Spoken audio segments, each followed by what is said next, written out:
Hello বন্ধুরা, তোমাদের সবাইকে জানাই শুভ বিকেল। তো কালকে ছিল রবিবার, আর রবিবারে আমাদের বাড়িতে নাটাই পূজা করা হয়। তার জন্য দেখো কচু পাতা, ফুল, বেলপাতা।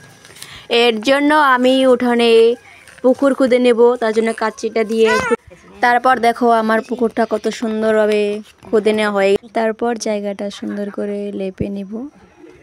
তো এখন সন্ধে হয়ে গেছে, তার জন্য আমি এখন পুজো করতে বসে পড়েছি।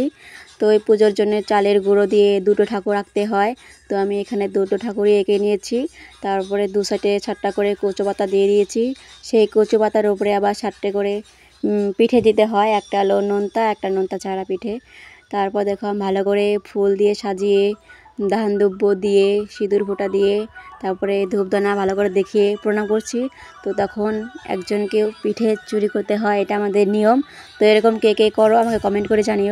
তারপর আমি এখন রেডি হয়ে নিচ্ছি, কারণ আমরা আজকে যাব অন্নপ্রাশন বাড়ির নিমন্ত্রণ। তো আমি দেখো রেডি হয়ে গেছি, আর আমাকে কেমন লাগছে কমেন্ট করে জানিও। তারপর সবাই বেরিয়ে পড়ে। তো ফাইনালি আমরা সবাই চলে এসেছি অন্নপ্রাশন বাড়িতে। তো দেখো কি সুন্দর গেটটা সাজিয়েছে, খুবই সুন্দর হয়েছে। তো আমরা এখন ভিতরে যে তোমাদেরকে আরও কিছু ভিতরটা খুব সুন্দর করে সাজিয়েছে, আর আমি ভিতরে যাইনি কারণ সেই বোনটা ঘুমিয়ে পড়েছে। মা গিফটটা দিয়ে আসার পর আমরা খেতে বসে পড়েছি। তারপর প্লেট আর জলের বোতল দিয়ে, তারপর পড়ে গেল প্লেটে সাদা ভাত আর মিষ্টি কুমড়োর চপ। তারপর চলে এসছে ভেজ ডাল, মাছের মুড়োদের।